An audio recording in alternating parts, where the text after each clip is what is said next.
buzz in the market.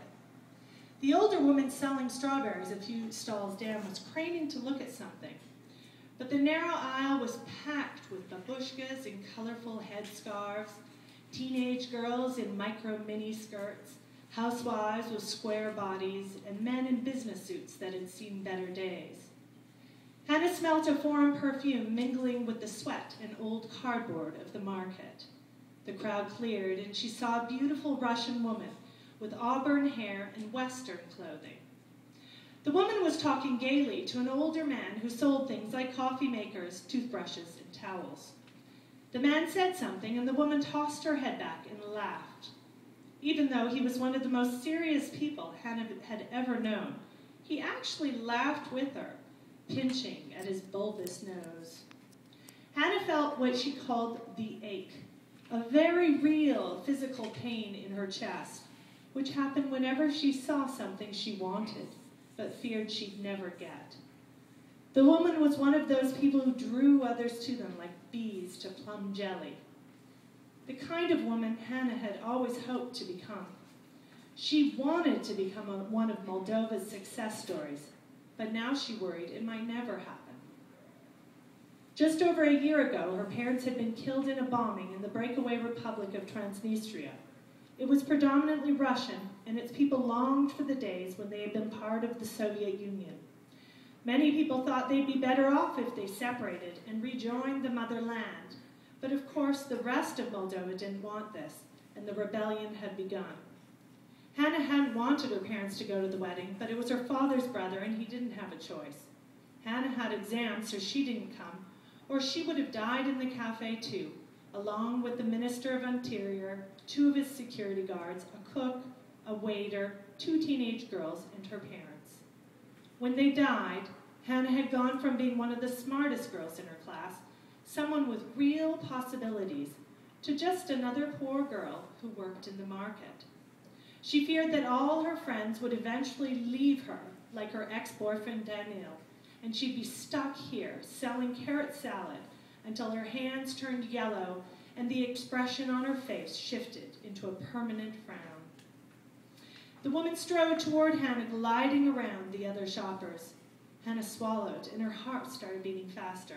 She stepped backwards into her booth and rested her hands on the black garbage bag she'd stretched over the old wooden table to make it look cleaner.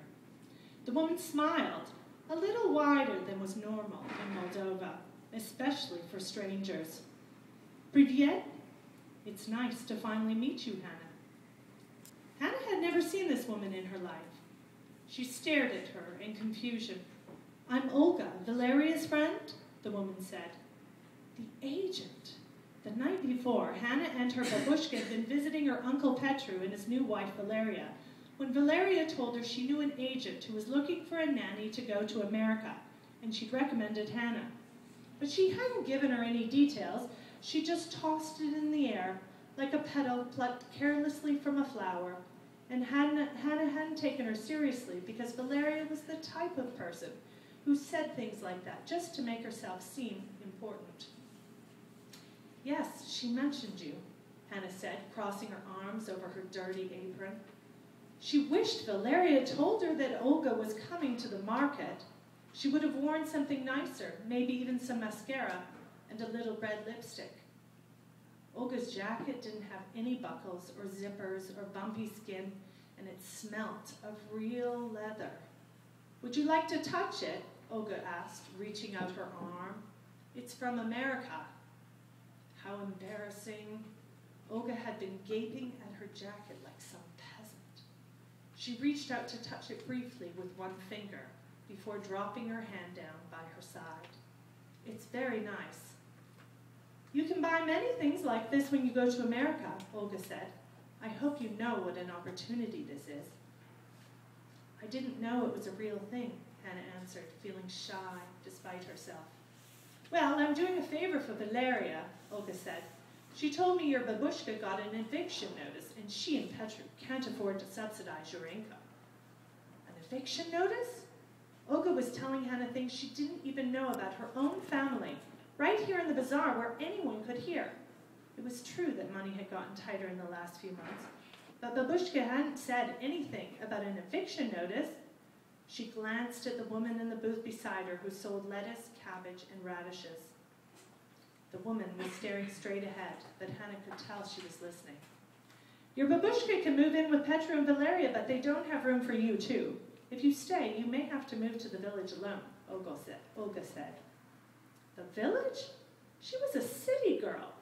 Babulia always teased her about wearing gardening gloves when they pulled up the carrots. Unless you plan to marry, Olga asked. Hannah shook her head. Not anymore. Olga bought a bag of carrot salad and dipped her finger in to taste it. Hannah rushed to give her a plastic fork, embarrassed that she'd forgotten, and Olga had to use her fingers. A small voice inside said that it wasn't very good manners to use your fingers, but she ignored it. Olga said, this is good. But do you really want to spend your life making carrot salad in the village and bringing it to the market every day? Or shall I tell them that you're interested in starting an exciting life in Los Angeles? Hannah's voice croaked. Los Angeles? Olga gave her a queenly smile and nodded. This was the first time anyone had said Los Angeles. It sounded too good to be true. She could run on the beach and feel the wet sand between her toes like she'd seen in the movies. She'd never been to an ocean before, and she'd always wondered what it smelled like. They'll pay $400 American every week.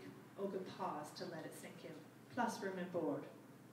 $400? Hannah glanced at the woman in the next booth to see if she was listening, but she was helping a customer. Hannah hoped she hadn't heard. Olga tossed her hair back. What do you think? It sounds wonderful, Hannah said, though she was having a hard time believing it might really happen. I'll have to talk to my babushka, though, she added, knowing that Babulia wouldn't want her to go. Olga frowned. Perhaps you're not so interested. Hannah rushed to reassure her. No, I am, really. We need time to get the documents ready for your travel. You can tell me tomorrow? Hannah hesitated, noting how Olga was pressuring her. That's pretty soon. Olga continued. I'm doing a favor for Valeria, but if it's not for you. Hannah told herself that she shouldn't be so paranoid. Valeria knew Olga, and this was a job in America, not Turkey, not Israel, not anywhere in the Middle East. Okay, she said, tomorrow. Good, Olga said brightly and gave her a wide smile. It was a smile of victory, a smile that made Hannah worry she might have lost somehow.